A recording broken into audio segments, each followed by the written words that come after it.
जय हिंद दोस्तों। आज 6 नवंबर 2020 है। दैनिक जागरण के राष्ट्रीय संस्करण का कंप्लीट न्यूज़ एनालिसिस करेंगे। तो शुरुआत करते हैं आज के क्वेश्चन से। कल का एनालिसिस अगर आपने ध्यान से सुना है तो इस क्वेश्चन का जवाब आप हमें दे सकते हैं। आपको याद होगा कल हमने डिस्कस किया था कि केंद्र सरकार ने लुहरी जल विद्युत परियोजना को मंजूरी दी है। यह किस नदी पे है? ऑप्शन ए है रावी नदी पे, बी है चिनाब नदी पे, सी है सतलज नदी पे या डी है ब्यास नदी पे। इसका जवाब हमें कमेंट सेक्शन में दे दें। वीडियो के आखिर में मैं इस पर डिस्कस कर दूंगा। और कल हमने डिस्कस किया था, परसों कैबिनेट की मीटिंग हुई थी और इसमें निर्णय लिया गया लुहरी जल विद्युत परियोजना को मंजूरी देने की। तो ये क्वेश्चन आपके करंट पॉइंट ऑफ व्यू से काफ़ी इंपॉर्टेंट हो जाता है। देखो, व्हाइट हाउस के करीब पहुंचे बाइडेन। तो काफ़ी लोगों का कहना है कि बाइडेन जो है व्हाइट हाउस के करीब पहुंचे, यानी अमेरिका के राष्ट्रपति बनने की कगार में आगे हैं। लेकिन कुछ लोगों का कहना है कि ट्रंप अभी पाला बदल सकते हैं। बहुत अधिक इम्पोर्टेंट नहीं है, मैं बहुत ज़्यादा डिस्कस यहाँ पे नहीं करना चाहता हूँ अमेरिका के राष्ट्रपति चुनाव के लेकर के, क्योंकि अमेरिका का सिस्टम अलग है। भारत के सिस्टम के साथ कंपेयर करोगे तो आपको काम नहीं चलेगा। भारत में जो है संसदीय शासन प्रणाली है, संघात्मक शासन प्रणाली है। अमेरिका में सिर्फ संघात्मक शासन प्रणाली है, अमेरिका में संसदीय शासन प्रणाली नहीं है। तो काफ़ी अंतर होता है। मैंने एक स्पेशल वीडियो बनाया था संघात्मक शासन प्रणाली और संसदीय शासन प्रणाली पे, जाकर देख लेना।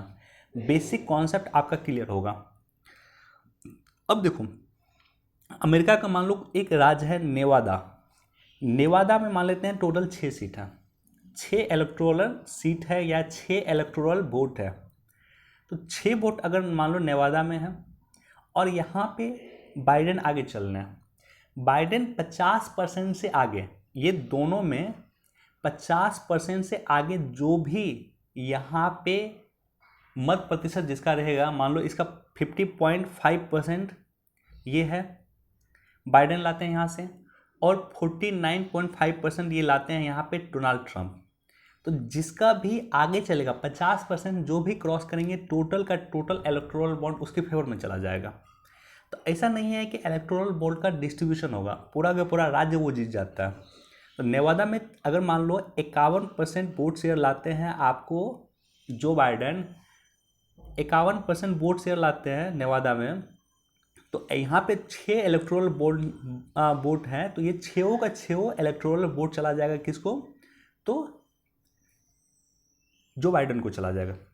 इसी तरह से अभी देखो जॉर्जिया में टोटल 16 इलेक्टोरल वोट है। अब यहाँ पे ट्रंप अभी आगे चल रहे हैं। ऐसे कंडीशन में अगर मान लो ट्रंप यहाँ पे मान लेते हैं 51% वोट शेयर भी अगर लाते हैं, तो टोटल का टोटल 16 वोट जो है चला जाएगा किसको? ट्रंप को चला जाएगा।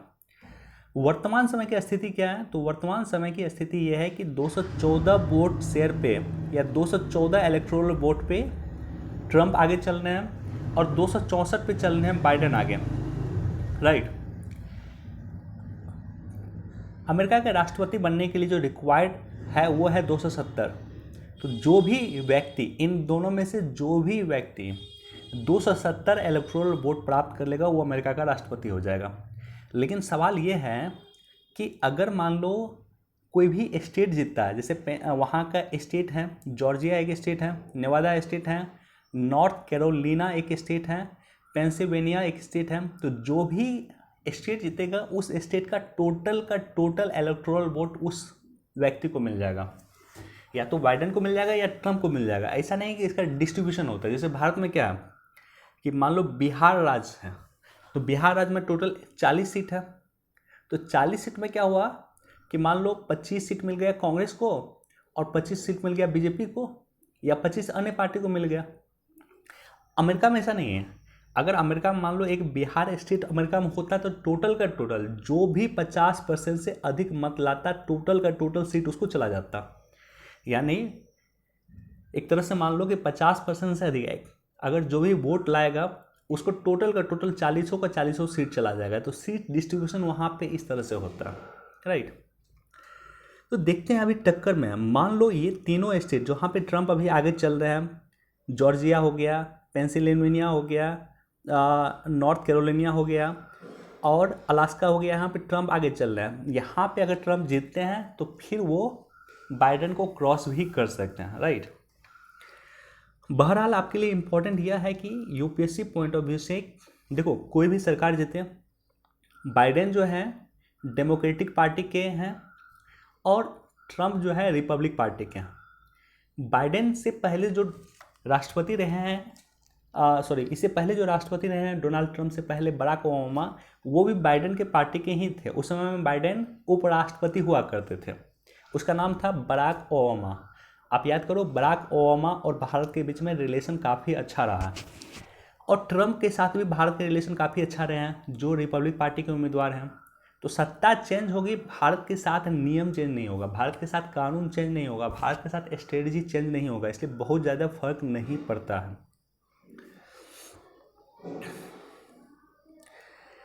देखो, करतारपुर साहिब के बाहरी क्षेत्र पे पाक ने किया नियंत्रण, भारत ने जताया ऐतराज।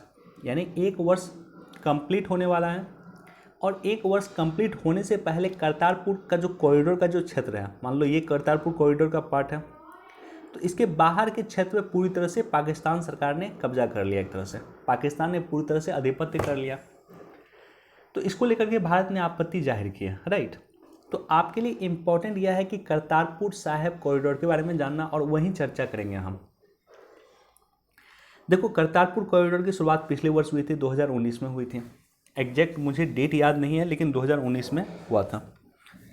6 किलोमीटर लंबा कॉरिडोर है, जो डेरा बाबा नानक गुरदासपुर में है, जहाँ के एमपी आपको ये हैं सनी देओल। तो डेरा नानक बाबा से करतारपुर साहिब का जो डिस्टेंस है वो 6 किलोमीटर कॉरिडोर है। कॉरिडोर का मतलब होता है कि एक तरह से वहाँ पे पुल बनाया गया है या एक तरह से रोड बनाया गया है। यहाँ पे आप डेरा बाबा नानक साहिब में जो है आप बस पकड़ोगे और वो आपको करतारपुर छोड़ देगा। फिर आपको करतारपुर के क्षेत्र में ही, मतलब वो जो बाउंड्री है उस बाउंड्री के तहत ही आपको रहना है। ऐसा नहीं कि पाकिस्तान में आप चले जाओ लाहौर घूमने के लिए, ऐसा नहीं हो सकता। आपको फिर रिटर्न होना होगा उसी बस से। 1 दिन की यात्रा है, सुबह जाओगे और शाम तक आपको वापस लौटना पड़ेगा, राइट। 1 दिन आप मैक्सिमम रह सकते हैं वहाँ पे। पाकिस्तान के रावी नदी के तट पे है। कहाँ पे करतारपुर साहिब कॉरिडोर? तो पाकिस्तान के रावी नदी के तट पे है। क्यों इम्पोर्टेंट है? क्योंकि सिख के जो गुरु हैं, प्रथम गुरु हैं गुरु नानक देव जी, इन्होंने अपने मृत्यु 1539 में इसकी मृत्यु हुई थी, और इससे ठीक पहले 18 वर्ष यहीं इन्होंने समय बिताया था। तो इसलिए सिखों का पवित्र स्थल हो गया डेरा नानक बाबा, करतारपुर कॉरिडोर जो है सिखों का काफ़ी जो है पवित्र स्थल हो गया करतारपुर साहिब।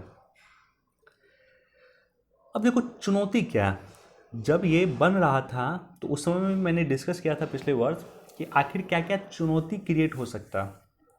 तो पहला चुनौती हो सकता है कि पाकिस्तान इस यात्रा के लिए $20 $20 का शुल्क ले रहा है। भारत ने इसका विरोध किया है कि सिख लोग अपने आस्था के प्रतीक गुरु नानक देव जी के दर्शन के लिए वहाँ पे जाते हैं, लेकिन आप उससे जो है शुल्क वसूल रहे हैं, ये गलत है। लेकिन पाकिस्तान को पैसा की कमी है, पाकिस्तान इसको जो है पैसा कमाने के तौर पे इसको ले रहा था, इसलिए पाकिस्तान ने खोला। तो पाकिस्तान मान लो $20 लेता है तो उसे विदेशी मुद्रा जो है उसका बढ़ेगा, राइट। अब यात्रियों की सुरक्षा का मुद्दा भी गलियारा के लिए काफ़ी महत्वपूर्ण है। निश्चित तौर पे यह मुद्दा भी उठ रहा है कि किस तरह से यात्रियों की सुरक्षा प्रदान की जाए। और अतीत में कई बार ऐसा देखा गया है कि जो पाकिस्तान ने खालिस्तान सहानुभूति रखने वालों को गुरुद्वारा का प्रयोग किया, तो जो खालिस्तान के समर्थन करते हैं, राइट। जब ये करतारपुर कॉरिडोर बन रहा था तब चर्चा थी कि जो व्यक्ति खालिस्तान का समर्थन करता है पाकिस्तान उसको सपोर्ट करता है। यानी पाकिस्तान पंजाब प्रांत में अशांति फैलाने के लिए, पंजाब प्रांत में टेररिज्म के लिए करतारपुर कॉरिडोर का उपयोग कर सकता है, और ये अभी भी चल रहा है, राइट। अब खालिस्तान क्या होता है इस पर कभी बाद में डिस्कस करूंगा, लेकिन फिलहाल ये समझ लो कि खालिस्तान व्यक्ति जो होते हैं सेपरेटिस्ट पंजाब की मांग करते हैं। सुरक्षा विशेषज्ञों को आशंका है कि भारत विरोधी तत्व इस रास्ते का प्रयोग कर भारत में प्रवेश कर सकते हैं। निश्चित तौर पे इस तरह का भी कदम उठाया जा सकता है। तो ये सारी की सारी चुनौती थी जो करतारपुर कॉरिडोर को लेकर के थी।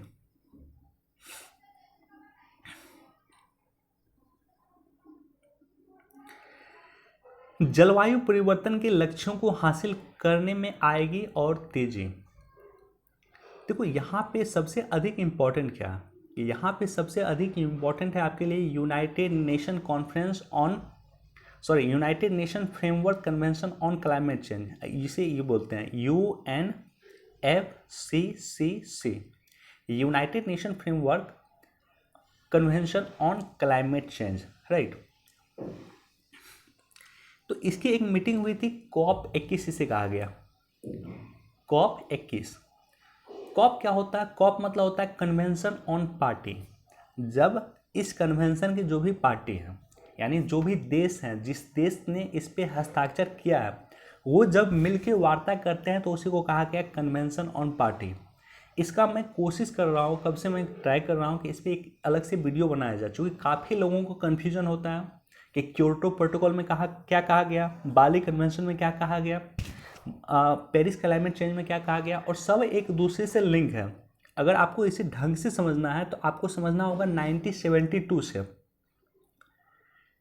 स्टॉकहोम कन्वेंशन हुआ था 1972 में, और स्टॉकहोम कन्वेंशन के बाद ही यूनेप की स्थापना हुई थी, यूनाइटेड नेशन एनवायरनमेंट प्रोग्राम की स्थापना हुई थी 1972 के जस्ट बाद। और इसका हेडक्वार्टर कहाँ है? इसका हेडक्वार्टर है आपको केनिया में, राइट। तो फिलहाल मैं आपको ये बता सकता हूँ कि देखो, एक इम्पॉर्टेंट कन्वेंशन हुआ था जो 1992 में हुआ था, जो रियो डी जेनेरियो ब्राज़ील का एक इम्पॉर्टेंट शहर है, वहाँ पे हुआ था। इस कन्वेंशन को कहा गया है United nation conference on environment and development, UNCED कहा जाता है। ये कॉन्फ्रेंस हुआ था 1992 में, रियो डी जेनेरियो में हुआ था। इसे पृथ्वी कन्वेंशन भी कहा गया। अब यहाँ पे जो ये कॉन्फ्रेंस हुआ था, इस कॉन्फ्रेंस पे 3 महत्वपूर्ण कन्वेंशन साइन हुए थे, राइट। 3 महत्वपूर्ण कन्वेंशन साइन हुए थे और 2 एजेंडा को अपनाया गया था। तो पहला जो महत्वपूर्ण कन्वेंशन है वो था United nation framework convention on climate change, UNFCCC। UNFCCC का जो पहला कॉप हुआ था, यानी पहली कन्वेंशन की पहली जो मीटिंग हुई थी, कन्वेंशन ऑन पार्टी, जो पार्टी है इसके, उसकी जो पहली मीटिंग हुई थी वो हुई थी 1995 में। और तीसरा जो मीटिंग हुआ था वो क्योटो प्रोटोकॉल उसे कहा जाता है, वो जो हुआ था जापान के क्योटो में हुआ था, राइट। अब UNFCCC काम क्या करता है? तो UNFCCC का बेसिकली काम है कि क्लाइमेट चेंज जो हो रहा है उसको रोकने का काम करता है UNFCCC। क्या होता है कभी मैं बाद में, या स्पेशल इसके लिए मुझे लेक्चर लेना होगा। दूसरा जो कन्वेंशन है वो है United Nation Convention on combat desertification. ये इसकी मीटिंग प्रत्येक 2 वर्ष पे होती है। UNFCCC की मीटिंग प्रत्येक 1 वर्ष पे होती है, इसकी मीटिंग प्रत्येक 2 वर्ष पे होती है। और ये इस बार इम्पॉर्टेंट इसलिए है कि इसकी मीटिंग जो है वो इंडिया में हुई थी 2019 में, राइट। अब देखो, तीसरा है United Nation Convention on biodiversity. तो ये बायोडाइवर्सिटी को रोकने का काम करती हैं। ये डिजर्टिफिकेशन यानी मरुस्थलीकरण जो हो रहा है, भूमि का जो क्षय हो रहा है, उसको रोकने का काम करती हैं। और ये आपको क्लाइमेट चेंज के लिए काम करती हैं कि किस तरह से ग्लोबल वार्मिंग को कम किया जाए। अब देखो, 2 एजेंडा भी अपनाया गया था। एक तो फॉरेस्ट प्रिंसिपल है जो वन लगाने पे जोर देती है, और एक एजेंडा 21 है। एजेंडा 21 सस्टेनेबल डेवलपमेंट गोल से संबंधित है।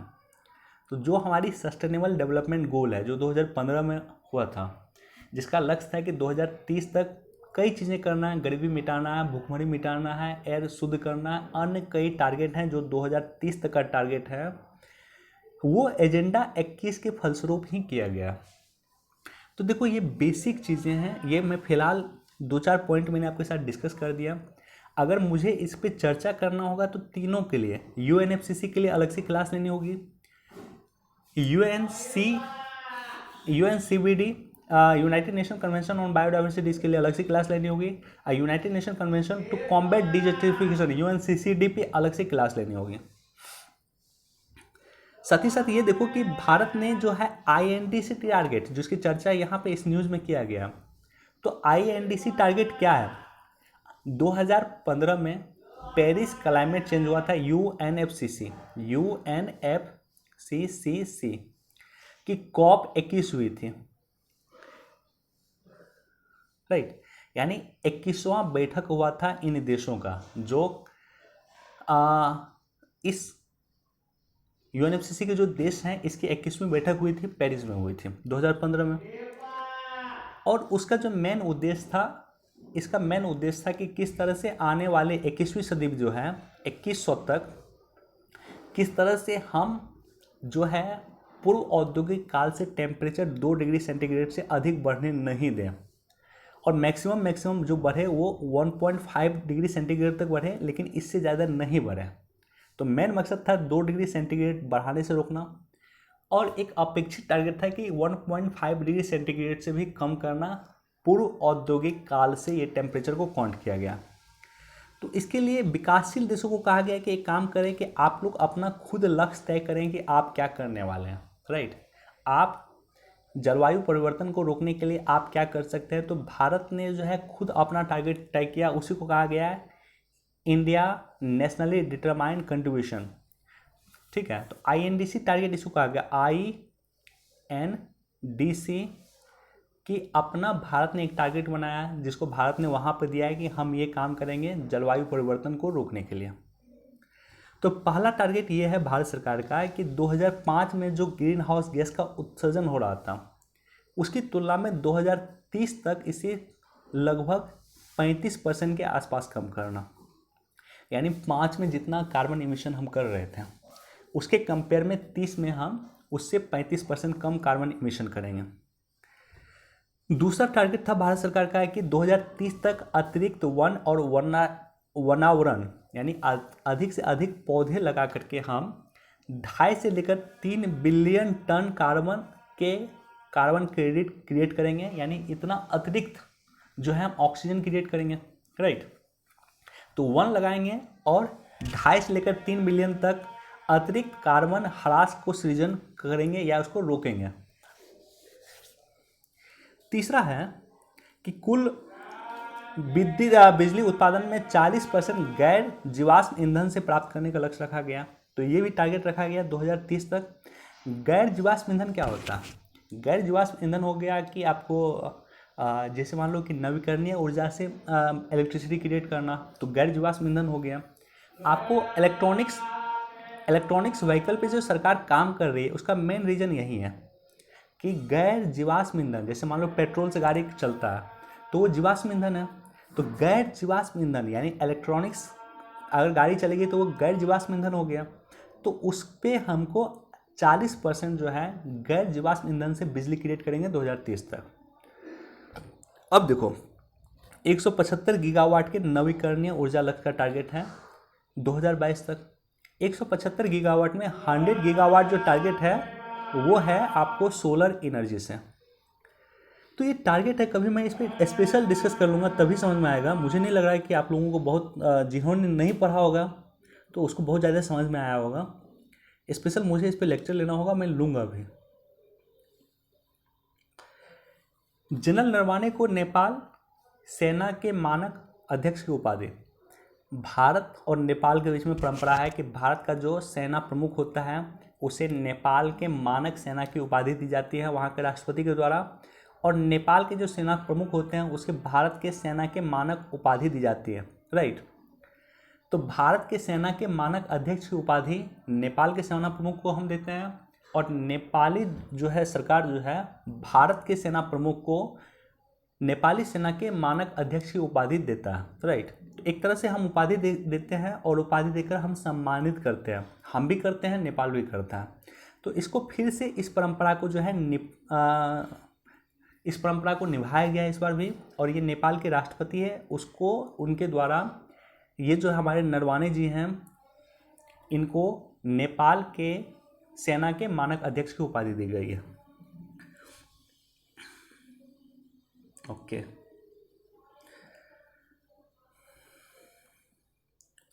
देखो नए कृषि कानून के बावजूद हरियाणा में धान बेचने को नहीं मिल रही इजाज़त। तो नए कृषि कानून हमने डिस्कस किया, आप देखना जो भी मैं आजकल डिस्कस कर रहा हूँ उसको मैं अपने कमेंट सेक्शन में डाल देता हूँ, जो इम्पोर्टेंट टॉपिक है आपको मिल जाएगा। तो नए कृषि कानून में जो क्या मेन नियम है, उसमें मेन नियम ये है कि APMC एक्ट को समाप्त किया गया, यानी मंडी एक्ट को समाप्त किया गया। यानी बिहार के अगर किसान चाहेंगे तो हरियाणा में जाकर के अपने फसल को बेच सकते हैं और हरियाणा की सरकार उसको मना नहीं कर रही है। इसी तरह से यूपी के किसान चाहेंगे तो हरियाणा में अपनी फसल को बेच सकते हैं और हरियाणा की सरकार उसको मना नहीं करेगी। लेकिन ऐसा दिखा जा रहा है कि नए कृषि कानून जो हरियाणा सरकार ने अडॉप्ट के बावजूद इसके वो उत्तर प्रदेश के किसानों को जो है वहाँ पे धान बेचने की अनुमति नहीं दी जा रही है और ये बिगेस्ट प्रॉब्लम है, राइट। तो इसको लेकर के मैटर कोर्ट में गया। आप देखते हैं कोर्ट क्या इजाज़त देती है। जबकि नया कृषि कानून को राष्ट्रपति ने मुहर लगा दिया, इसके बावजूद अगर हरियाणा गवर्नमेंट जो है नए धान बेचने से मना करेगी यूपी के किसानों को हरियाणा में, तो फिर उस पर एक्शन लिया जा सकता है। बहरहाल आपके लिए इम्पोर्टेंट है कि नया कृषि कानून क्या है। उसमें 3 अमेंडमेंट सरकार ने किया था। पहला किया था एपीएमसी एक्ट में संशोधन।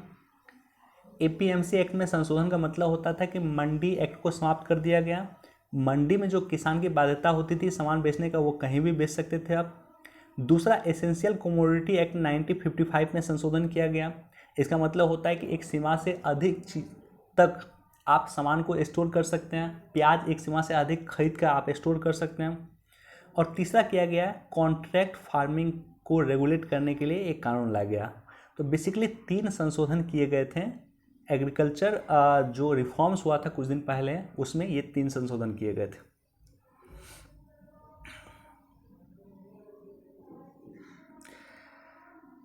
बहुत ज़्यादा इंपॉर्टेंट नहीं है। दिखने लगा चीन के बहिष्कार का असर। 3-4 पॉइंट राइटर ने डिस्कस किया है, उस पर हम डिस्कस करेंगे। देखो, दिखने लगा चीन के बहिष्कार का असर। चीन के बहिष्कार का असर दिखना शुरू हो गया। तो मैं नाम भूल रहा हूँ, लद्दाख के एक व्यक्ति थे एग्जैक्टली सोनम वांगचुक है, राइट। सोनम वांगचुक ने सबसे पहले चीनी बहिष्कार का आह्वान किया था और उसके आह्वान पे पूरा देश ने चीनी बहिष्कार करना शुरू किया। तो अब देखो बहिष्कार का असर क्या दिख रहा है। तो बहिष्कार का असर ये दिख रहा है कि दीपावली में जो 40,000 करोड़ रुपए का नॉर्मली चीनी सामान पहले आता था, हमारे यहाँ जो भगवान गणेश की मूर्ति थी वो गणेश की मूर्ति हम चीन से मंगाते थे। भगवान सरस्वती, माँ सरस्वती की जो मूर्ति थी या देवी लक्ष्मी की जो मूर्ति थी वो हम चीन से मंगाते थे। जितना भी लाइटिंग का झालर वगैरह होता था सब हम चीन से मंगाते थे, वो चीन से नहीं आ रहा है। तो ये 40,000 करोड़ का जो नुकसान हमें होता था प्रत्येक वर्ष, वो इस बार नहीं होने वाला। दूसरा है कि चीन के साथ व्यापार घाटा जो है हमारा घट रहा है।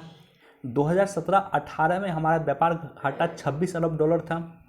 2018-19 में 23 अरब डॉलर हो गया। 19-20 में 22 अरब डॉलर हो गया। अभी जो है अप्रैल से लेकर के अगस्त तक अभी 22 अरब डॉलर हमारा व्यापार घाटा है, 12 अरब डॉलर हमारा व्यापार घाटा है। तो व्यापार घाटा हमारा घट रहा है चीन के साथ। क्यों घट रहा है? क्योंकि हमने चीन के सामान का बहिष्कार करने की बात कही थी, राइट। भारत चीन के सामान का बहिष्कार कर रहा है। भारत चीन के सामान पे ड्यूटी अधिक लगा रहा है।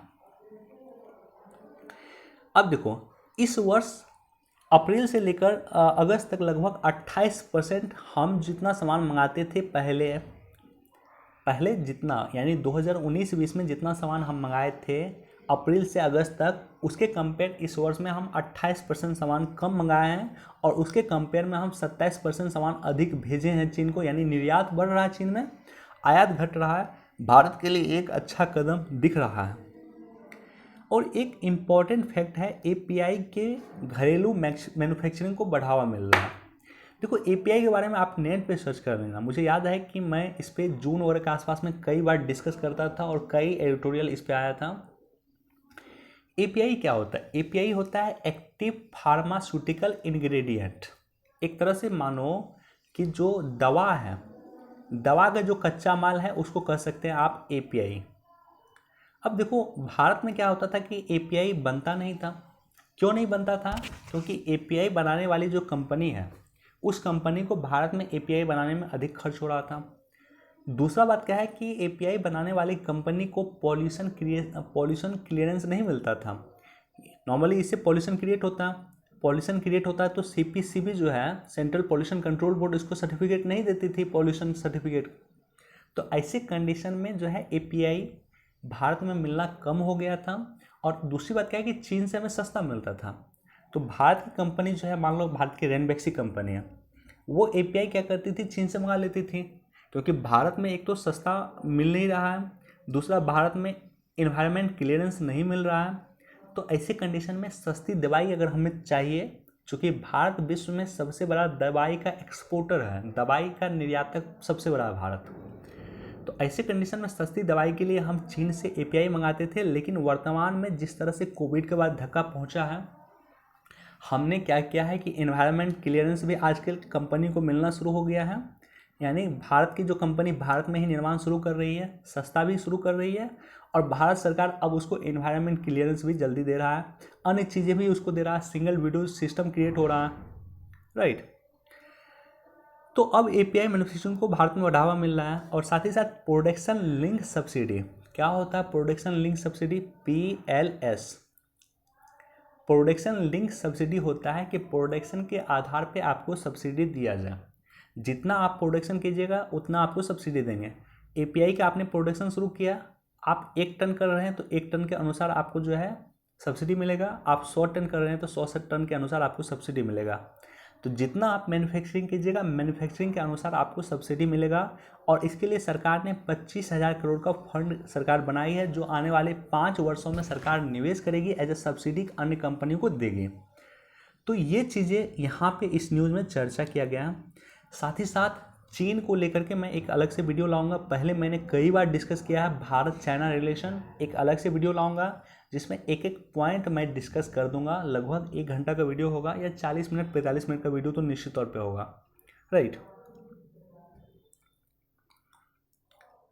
देखो, फ्रांस को लेकर के स्पेशल वीडियो मैंने बना दिया था, आप जाकर के देख लेना। उसी पॉइंट को यहाँ पे दिया गया है, कुछ खास और स्पेशल पॉइंट नहीं बताया गया। तो आपको प्ले लिस्ट में मिल जाएगा इंडिया स्टैंड विथ फ्रांस। इसी टॉपिक से मैंने वीडियो बनाया था कि भारत फ्रांस का समर्थन क्यों कर रहा है, और वहाँ पे मैंने फ्रांस का क्या इशू है उसकी चर्चा की थी। देखो, भारत में वैश्विक अर्थव्यवस्था के पुनरुत्थान की क्षमता, एक बार पढ़ सकते हो, कुछ बहुत ज़्यादा इंपॉर्टेंट बातें प्राइम मिनिस्टर ने नहीं की हैं। प्राइम मिनिस्टर ने एक इन्वेस्टर समिट को संबोधित किया है, जिसमें 20 बड़े संस्थान के निवेशक मौजूद थे। भारत चाहता है कि विदेशी कंपनी भारत में आकर निवेश करे, इसके लिए प्राइम मिनिस्टर मोदी इस तरह के समिट में पार्टिसिपेट करते रहते हैं। इस तरह के समिट में पार्टिसिपेट करने का मतलब होता है कि इन्वेस्टरों को, जो निवेशक हैं, उसको बताया जाए कि भारत में निवेश करना आपके लिए अच्छा रहेगा और आप निवेश कीजिए। तो एक बार देख सकते हैं, बहुत ज़्यादा इंपॉर्टेंट नहीं है, यहाँ पे नेशनल इंफ्रास्ट्रक्चर पाइपलाइन काफ़ी इंपॉर्टेंट है, इसके बारे में फिर कभी हम डिस्कस कर देंगे। देखो, व्हाट्सएप को यूपीआई से पेमेंट सर्विस की मंजूरी। अब देखो, यहाँ पे यूपीआई को रेगुलेट करने का काम करता है national payment corporation of India. UPSC लगातार इस पे क्वेश्चन पूछ रही है, इस संस्था पे क्वेश्चन पूछ रही है। और मुझे याद है कि 2018 में यूपीएससी ने क्वेश्चन पूछा था इस संस्था पे कि एटीएम को रेगुलेट करने का काम कौन करता है। एटीएम मशीन जो होता है उसको रेगुलेट करने का काम करता है यही संस्था एनपीसीआई करती है, राइट। और भी कई काम है जो एनपीसीआई करती है। तो सबसे पहले तो ये जानो कि एनपीसीआई जो है, national payment corporation of India, देश में खुदरा भुगतान और निपटान प्रणाली के संचालन के लिए एक अम्ब्रेला संगठन है। इसकी स्थापना कंपनी एक्ट 1956 के तहत जो है एक नॉट फॉर प्रॉफिट कंपनी के रूप में हुई है। यानी ये कंपनी जो है प्रॉफिट के लिए काम नहीं करती है। और 10 प्रमुख बैंक हैं, जिसमें स्टेट बैंक ऑफ इंडिया है, पंजाब नेशनल बैंक है, केनरा बैंक है, बैंक ऑफ बड़ौदा है, यूनियन बैंक है। ये सारी बैंक ने मिल करके इस संस्था का निर्माण किया है और एक अम्ब्रेला ऑर्गेनाइजेशन है जो पेमेंट और भुगतान को लेकर के जितना भी काम होता है, अम्ब्रेला मतलब होता है कि जितना भी काम होता है, जितना भी रेगुलेशन होता है, इसको रेगुलेट करने का काम करता है। यानी भुगतान से संबंधित कोई भी नियम बनाएगा एनपीसीआई बनाएगा, निपटान से संबंधित कोई भी नियम बनाएगा एनपीसीआई बनाएगा। यानी अगर व्हाट्सएप को यूपीआई पेमेंट की मंजूरी देनी है, यूपीआई के माध्यम से भुगतान और निपटान कर सकता है व्हाट्सएप, तो ये इसको अनुमति कौन देगा? इसको अनुमति देने का काम करेगा एनपीसीआई, क्योंकि ये अम्ब्रेला ऑर्गेनाइजेशन है भुगतान और निपटान के लिए।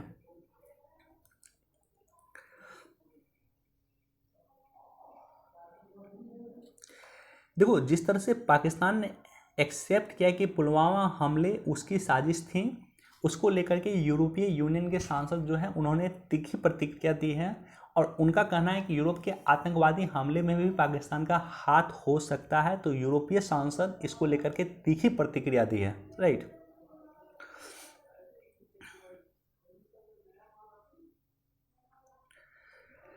देखो ये इम्पोर्टेंट इसलिए है कि देखो ये जो पेज होता है जागरण नेटवर्क, ये आपके जागरूकता के लिए काम हो सकता है, आपके एथिक्स पॉइंट ऑफ व्यू में ये काफ़ी काम देगा। एथिक्स में आपको काम दे सकता है लिखने के लिए भी, और आपके जानकारी के लिए भी एथिक्स में काम दे सकता है। तो ये आप एक बार देख सकते हैं। पराली के लिए डेली न्यूज़ में आ रहा है कि पराली से कुछ ना कुछ बन रहा है। और इम्पॉर्टेंट क्यों है, पराली सबसे अधिक ज़रूरत क्यों है कि दिल्ली के 60% एयर पोल्यूशन का जो कारण होता है वो पराली होता है। यानी अगर हम पराली समाप्त कर देंगे तो दिल्ली का पोल्यूशन काफ़ी हद तक कम हो जाएगा। और पराली को जलाना किसान क्यों छोड़ेगा? तभी किसान छोड़ेगा जब पराली से उसको प्रॉफिट हो, राइट। मान लो पराली क्या होता है, लार, बिहार में लार कहा जाता है इसे। तो लार जो है जलाना किसान क्यों छोड़ेगा खेत में? तभी छोड़ेगा जब लार से उसको प्रॉफिट हो। और प्रॉफिट के लिए कई सारे काम हो रहे हैं, जिसमें एक काम यह है, कल भी था परसों भी था, लगातार हम डिस्कस कर रहे हैं।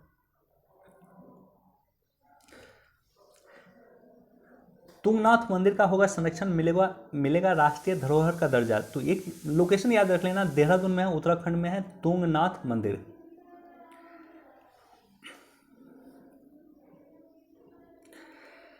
देखो कल हमने डिस्कस किया था इंडस्ट्रियल रिवॉल्यूशन 4.0, चौथी औद्योगिक क्रांति। तो कैंसर सटीक पता लगाएगा, कैंसर का आर्टिफिशियल इंटेलिजेंस। तो हमने आपको कहा था कि जो चौथी औद्योगिक क्रांति है इंडस्ट्रियल रिवॉल्यूशन 4.0, वो काफ़ी इम्पोर्टेंट है भारत के लिए। क्यों? पहली औद्योगिक क्रांति में भारत ने भाग नहीं लिया था, दूसरी में भाग नहीं लिया, तीसरी में भाग नहीं लिया, चौथी में भारत भाग ले सकता है, भारत सक्षम है।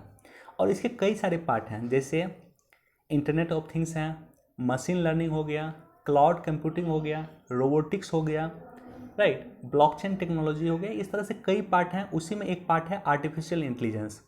तो इसलिए एक न्यूज़ ये जो दिया हुआ काफ़ी इंपॉर्टेंट है, इस रूप में इसको देख सकते हैं कि कैंसर का पता भी आर्टिफिशियल इंटेलिजेंस लगा सकता है, और कई सारे काम आर्टिफिशियल इंटेलिजेंस कर सकते हैं, और भारत इसमें महत्वपूर्ण भूमिका का निर्वहन कर रहा है। चलता हूँ अब क्वेश्चन पे।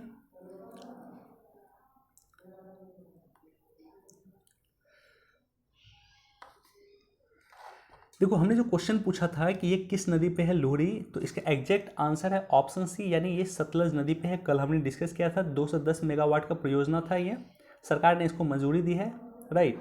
और ये सतलज नदी पे इसकी निर्माण होगा। तो लोहरी जल विद्युत परियोजना सतलज नदी पे बनने वाली है। चलिए वीडियो देखने के लिए धन्यवाद, thank you so much. Please do like share and subscribe, thank you.